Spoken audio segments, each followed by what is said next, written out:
그래서 감정적인 사람들이 살이 좀 찔 확률이 커요. 다음에 신체 감각이 섬세한 분들도 살이 좀 찔 확률이 커요. 가짜어기는 보통 어떨 때 오냐면요. 정서적인 결핍감이 있을 때 많이 와요. 자기가 먹는 식사 양이나 종류나 때나 장소나 어떤 감정들을 관찰을 하려고 해요. 관찰. 네. 그다음에 관찰한 것을 기록해라 그래요. 기록해봐야지 객관화되니까. 세 번째는 기록한 것을 바탕으로 통찰 있는 식사를 하라 그래요. We are what we eat. 우리는 우리가 먹는 것과 동일하다. 그러니까 내가 뭘 먹고 사는지가 우리를 말해준다 이런 말인 것 같고요.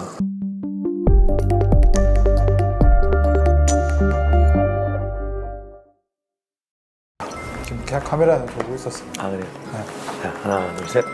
반갑습니다. 예수님의 마음을 담고 저 일하네. 음식이 음식대로 하세요. 괜찮습니다. 여러분의 마음을 담아 여러분의 마음 담당 주체가 된 정신과 전문의 김민철, 마담 민철. 그 옆에 최 PD입니다. 네, 반갑습니다. 뭘 드시고 계시네요? 제가 네, 저번 컨텐츠에서 살을 빼겠다. 맞네. 3개월 안에 3kg를 저는 일단 빼보겠습니다. 너무 무리는 아닐까요? 한번 해보겠습니다. 3개월에 3kg. 그 이후에 제가 식욕이 터져가지고 그래서요? 계속 끊임없이 먹고 있고, 아 와이프는 저희 그 컨텐츠를 보고 당신 이렇게 해서 약속은 지킬 수 있겠냐. 그 우리 식욕 저 다이어트 약속 말고 작심삼일도 했잖아요. 그 얘기 하면서 네. 했었죠. 근데 컨텐츠 따라가시네. 작심삼일. 아 작심삼일이 뭡니까? 이 문 밖을 나서면서 이미 저의 작심은 다 사라져버려요. 제 몸무게가 불었습니까? 비슷합니까? 근데 신기한 게 비슷합니다. 그러면은 늘지는 않았습니다. 잘하고 계시네요. 잘하고 있는 건지 모르겠네요. 네. 못하고 있지는 않네요. 그래서 오늘은 이제 뭘 해야 되나요? 그래서 제가 또 마침 빵을 들고 있는 김에 네. 이 식욕, 인간의 3대 욕구인가요? 세 가지 욕구, 기본적인 욕구. 식욕, 수면욕, 성욕 이런가요? 맞나요? 3대 욕구입니까? 명예욕도 들어가야 돼요. 명욕. 욕심이 참 많습니다. 뭐 건강한 욕구이기도 하죠. 네. 그래서 식욕. 이거를 끊어야 줄여야 되는 걸 알면서도 끊지 못하는 이 식욕이 네. 이게 머릿속에서 뭔가 이렇게 작용을 해서 그런 건가. 식욕, 예, 맞아요. 식욕은 당연히 이제 뇌의 어떤 식욕을 관장하는 이런 중추도 역할을 하고 또 사람들마다 음식에 대한 욕구가 다르고 또 음식을 먹었을 때 음식에 대한 만족도를 느끼는 것도 다 다르고 식욕에 대해서는 아마 여러 가지 이제 관련된 게 있는데 아마 지금 말씀하시는 식욕은 절제할 수 없는 식욕을 말씀하시는 건가요? 식욕이 많은 사람들 식탐이 강하다라고 그렇죠. 얘기하잖아요. 네. 근데 식탐이 저는 강하세요? 식탐이 강하진 않거든요. 네. 그냥 있으면 먹고 없으면 안 먹는데 이게 한번 손을 대면 멈출 수가 없는 거죠. 네. 그래서 식탐하고 이 식욕과도 다른 건지. 그러니까 이제 식욕은 이제 기본적으로 그 즐거움이 있잖아요. 즐겁죠. 그래서 식욕은 적절하게 잘 먹으면은 그만한 즐거움이 없는데 저는 이제 일정 음식을 먹으면 아무리 좋아하는 것도 딱 못 먹습니다. 이게 제 안에 음식을 받아 누릴 만한 용량이 적지는 않지만 주구장창 먹을 수는 없어요. 근데 기질에 따라 우리가 흔히 말하는 신체 감각이 좋은 기질들은 신체 감각이 만족되는 걸 되게 행복해 하기 때문에 식사에 대한 양도 훨씬 늘어날 확률이 크고요. 끝까지 먹을 수 있는 능력까지 있어요. 예, 집에 보면 한두 명 그런 이제 해서 그런 분들은 배가 불러도 잘 먹는 그런 능력인데 그러다 보니까 이제 그런 분들은 살이 좀 찔 확률이 높고 제가 아는 우리 최 PD님은 타고난 기질상 누구나 살이 좀 찔 수 있지만 그런 의미의 식탐이 없다라는 게 식사를 통한 내적 감각을 통해 만족하고자 하는 마음이 그래 높은 분은 아니세요. 그래서 이제 기질에 따라 충분히 다를 수 있고 그거는 뭐 적절한 범위 내에서의 식욕이기 때문에 문제가 안 되고 저는 이제 감정적인 사람이라 네. 좀 더 음식을 좋아해요. 아. 감정적인 사람은 기분이 좋고 싶잖아요. 네. 그 음식을 먹었을 때 그 감각이 감정으로 연결되기 때문에 기분이 좋아져요. 좋아지죠. 예. 맞죠. 그래서 기분이 좋아지고 싶은 사람도 음식을 좋아할 확률이 커요. 그래서 감정적인 사람들이 살이 좀 찔 확률이 커요. 다음에 신체 감각이 섬세한 분들도 살이 좀 찔 확률이 커요. 물론 사고적인 분들은 조금 절제를 합니다. 왜? 생각이 있는 분들은 선을 끌 수 있으니까. 그래서 이제 이런 기질에 따라서 음식에 대한 이런 이제 그 모든 감각이 다 다르기 때문에 모든 걸 다 식탐으로 볼 수는 없는데 요는 이런 거죠. 먹을 만큼 먹었고 배도 부르고 배가 안 고파. 근데 저녁이 되면 배는 부르는데 뭔가 심심해. 아, 입이 궁금하다. 입이 궁금하다 그러죠.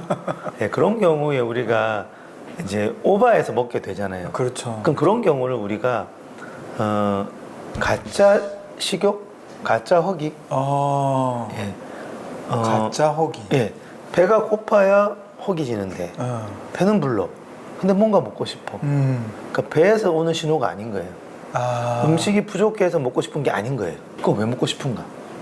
여러 가지 이유가 있을 수 있지 않을까요? 네, 그렇죠. 네. 가짜 허기는 보통 어떨 때 오냐면요. 네. 정서적인 결핍감이 있을 때 많이 와요. 예를 들어 아무도 없고 외로워. 그럼 사람을 찾아야 되잖아요. 그 음식을 찾아요. 그다음 화가 나. 먹고 조지는 거죠. 네. 그 다음에 공허해. 공허하면 정서를 채워야 되는데 음식으로 대신 채우는 거죠. 그래서 내적으로 헷갈리는 거예요. 배가 안 고픈데 배가 고프다고. 음식이 필요하다라는 사인을 주는 거죠. 내가 배가 안 고픈데 뭔가 입이 심심하다. 그럼 여러분의 감정을 좀 점검을 해보셔야 돼요. 내가 어떤 감정 상태에서 먹는지. 그래서 감정적 식사를 하시면 필연 살이 찌거나 문제가 생겨요. 그래서 식사는 감정이 물론 들어가야 되겠지만 너무 감정에 치우쳐서 내 감정을 채우기 위해서 또는 이런 부정적 감정을 안 느끼고 싶어서 음식이라는 요소를 통해서 내 감각을 채우고 기분이 좀 좋게 하면 마치 외로움이 없는 것처럼 느껴지고 분노도 사라지는 것처럼 느껴지고 공허감도 없어지는 것처럼 느껴질 수 있잖아요. 그렇죠. 근데 중요한 건 그런 감정은 음식을 통해 처리하면 안 된다는 거죠. 이런 부정적 감정은 그 부정적 감정에 맞도록 달래는 어떤 건강한 습관이나 처리 방법이 필요한데 그런 것이 없고 못 배우고 한 사람들은 죄송하지만 음식을 통해 손쉬운 음식을 통해 이게 이런 것과 비슷해요. 공허할 때 술 드시는 분, 많죠. 네, 알코올 의존증 또는 담배 의존증 이렇게 부정적 감정을 대체하기 위해서 먹는 거는 일종의 중독입니다. 음식 중독.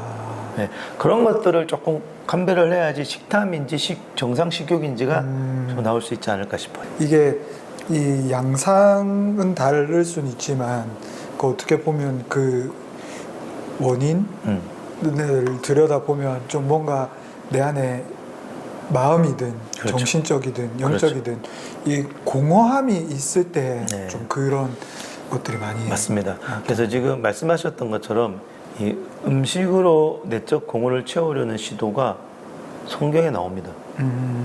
예레미야, 이걸 제가 외우고 있어요. 예레미야 2장 13절. 혹시 외우세요? 아니요, 처음 들어봐요. 당연히.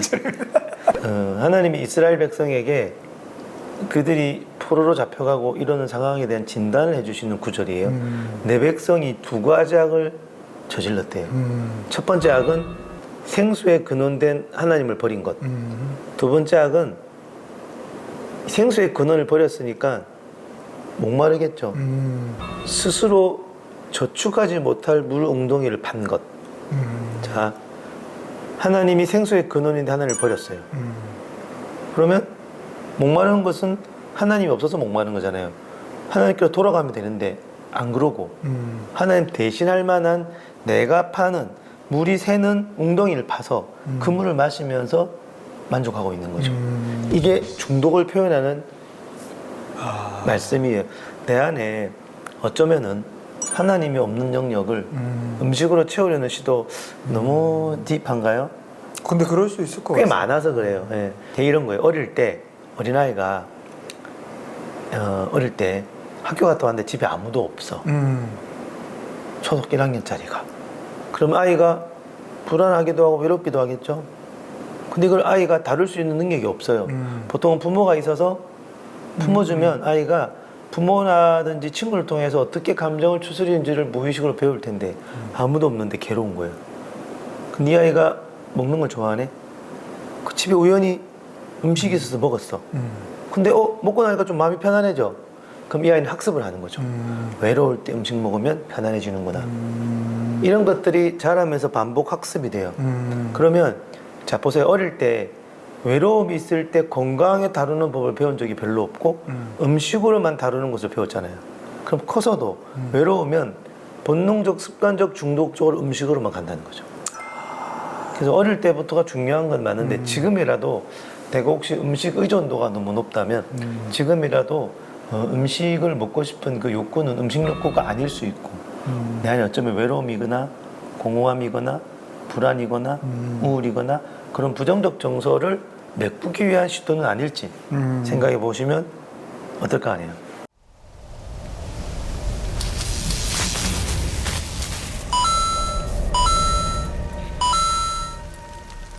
어릴 때부터 저는 부모님이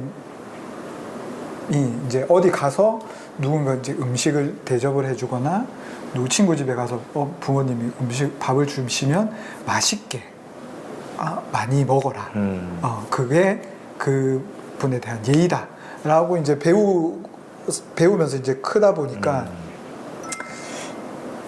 내가 해서 먹는 음식은 그냥 적절하게 먹지만 누군가 사주거나 대접해주는 음식은 좀 과하게 먹는 편이 있습니다. 네. 그거는 아마도 어릴 때 신념이 이제 틀인데 어릴 때 이제 양육을 받으면서 이제 부모에 의해서 이제 교육이 되신 거죠. 그게 본인의 어떤 생각과 일치되어서 본인의 신념화 했을 수 있을 것 같긴 한데요. 보통 이런 게 이제 미덕이지 않습니까? 근데 어디 가서 깨작깨작 먹고 있고 맛이 없네 이러고 있으면 이제 같이 살아가는 사회에서 아무래도 조금 그리고 식욕이 여러분 좋은 거는 좋은 겁니다. 그죠? 식욕이 없는 게 더 문제가 되지 적절한 식욕이 있어서 잘 먹는 거는 참 복이라는 생각도 저도 들기도 하기 때문에 식탐으로까지만 안 가신다면 뭐 괜찮지 않을까 싶고 또 우리가 완벽하게 뭘 삶을 살려고 하는 게 아니니까 뭐 좀 실수가 있고 조금 왔다 갔다 하더라도 계속 자리를 잡아가면서 식사를 아름답게 하시면 뭐 좋을 것 같다는 생각도 저는 드네요. 식탐과 식욕을 이렇게 구분하는 어떤 경계선 같은 게 그러니까 식욕은 배가 부르거나 충분히 음식이 공급되면 식욕은 줄어들어야 되죠. 근데 식탐은 그럼에도 불구하고 더 탐하게 되는 것과 있고 그다음에 또 한 가지는 과하게 먹어요. 식탐으로 인해서 먹었던 밥은 후회할 그 여지도 많죠. 왜냐하면 그 순간은 감정 때문에 막 먹거든요. 배가 고플 때 먹는 건 식욕이겠지만 부정적 감정이 있을 때 먹는 건 식탐에 가까울 확률일 거예요. 그런 것들이 몇 가지 포인트로 구분해 볼 수 있겠고 그리고 이제 절제가 되느냐 안 되느냐도 중요한 포인트가 됩니다. 절제. 식탐이 절제가 어려운 게 절제는 일종의 의지인데 식탐은 감정이 부추기는 거거든요. 의지는 감정을 잘 못 이깁니다. 한두 번은 참지만 계속 식탐이 있는데 그 의지로만 참는다? 보통 어려워요. 그 다음에 이제 결과적으로 모든 행동에 대한 열매가 있잖아요. 식탐에 대한 열매는 뭐 비만이나 뭐 폭식이나 뭐 아니면 먹고 토하는 거나 그런 것으로 갈 수 있겠고 식욕이 적절하게 좋은 거는 좋은 거니까 열매가 다를 것 같습니다. 그리고 제가 질문이에요. 끼니 때에 맞춰서 배가 안 고파도 먹는 게 좋아요? 아니면 먹고 싶을 때 좀 더 먹고 먹기 싫으면 건너뛰기도 하는 게 좋을까요?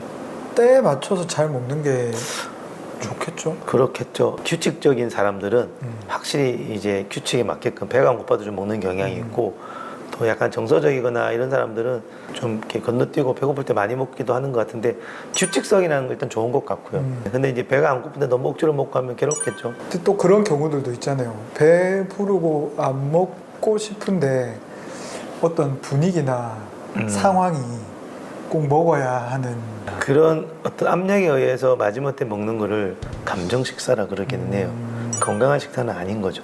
그럴 것 같습니다. 제 다이어트 얘기를 하다가 이제 여기까지 왔는데 아무튼 식욕 건강한 말씀하셨던 오늘 뭐 여러 가지 얘기들 많이 나온 것 같아요. 무슨 허기, 가짜 허기, 또 감정 식사. 그래서 말씀 난 김에 식사를 잘하는 비결이 여러 가지가 있겠지만 네, 중요하죠. 우리가 보통 식사 일기를 쓰라고 하는 거 들어보셨죠? 아니요, 저는 처음 들었어요. 식사에 대한 일기를 적어보라 그래요. 그 이유는 적는 거는 뭐예요? 객관하지 않습니까? 보통 먹는 거는 경험이잖아요. 자기 먹는 거를 다이어트하고 운동하시는 분들은 많이 적어요. 그거가 비슷한데 내가 어떤 걸 먹고 어떨 때 먹고 얼마나 먹고 이거를 잘 모르고 먹거든요. 그래서 보통은 이제 자기가 먹는 식사 양이나 종류나 때나 장소나 어떤 감정들을 관찰을 하라 그래요. 관찰. 네. 그다음에 관찰한 것을 기록해라 그래요. 기록해봐야지 객관화되니까. 세 번째는 기록한 것을 바탕으로 통찰 있는 식사를 하라 그래요. 무슨 말이냐면 통닭 먹고 싶은데 10시 반이야. 시킬까? 야식인데. 바로 시키는 사람은 통찰 식사를 안 하는 거죠. 욕구대로 사는 거죠. 근데 관찰을 한다 그러면 이런 거죠. 내가 지금 밤 10시 반에 통닭을 시켰다. 저녁은 먹었는데 배가 과연 고픈 걸까? 배가 그렇게 고프진 않은데 내가 왜 땡기지? 라는 어떤 생각과 배경과 그랬을 때 결과 등등에 대한 생각들을 그 사이 이렇게 적어보거나 기록해보거나 생각해보는 거죠. 참 별일을 다 하죠. 예. 그러고 나면 그게 연습이 되면 이걸 내가 안 시키는 게 낫겠다라는 판단이 들거나 내일 아침에 먹자라든지 이런 또 여지가 생기는데 이런 중간에 통찰을 하지 않고 식사를 바로 해버리면 계속해서 우리는 습관대로 충동대로 감정대로 먹게 된다는 거죠. 그래서 뭐 자세한 설명은 제끼고 세 가지. 자기를 관찰하고 기록해보고 그다음에 통찰 좀 해서 식사를 해라. 또 우리 오늘 이 컨텐츠를 보고 계시는 많은 마담민철의 구독자분들도 또 건강한 식욕, 그 먹는 욕구를 채워가시고 또 그래서 하나님의 예배하는 몸으로서 잘 가꾸어가는 여러분들이 되었으면 좋겠습니다. 그런 말이 생각났습니다. We are 영어 나오네. We are what we eat. 우리는 우리가 먹는 것과 동일하다. 그러니까 내가 뭘 먹고 사는지가 우리를 말해준다 이런 말인 것 같고요.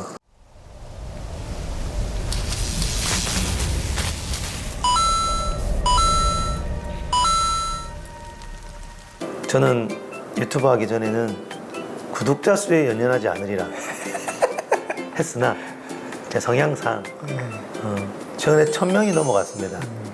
박수. 1000명 넘는 분이 구독을 해주셨는데 감사합니다. 감사합니다. 네, 앞으로 또 좋은 콘텐츠를 만들어서 함께 소통하도록 하겠습니다. 궁금한 주제나 또 내용들 있으시면 댓글로 남겨주시면 또 저희들이 또 이야기하고 또 해서 또 잘 또 풀어갈 수 있도록 해보도록 하겠습니다. 지금까지 예수님의 마음을 담고 여러분의 마음을 담아 여러분의 마음 담당 주치의가 된 정신과 전문의 김민철 마담민철 그 옆에 최PD였습니다. 감사합니다. 감사합니다. 뭐 먹으러 갈까요? 저는 빵을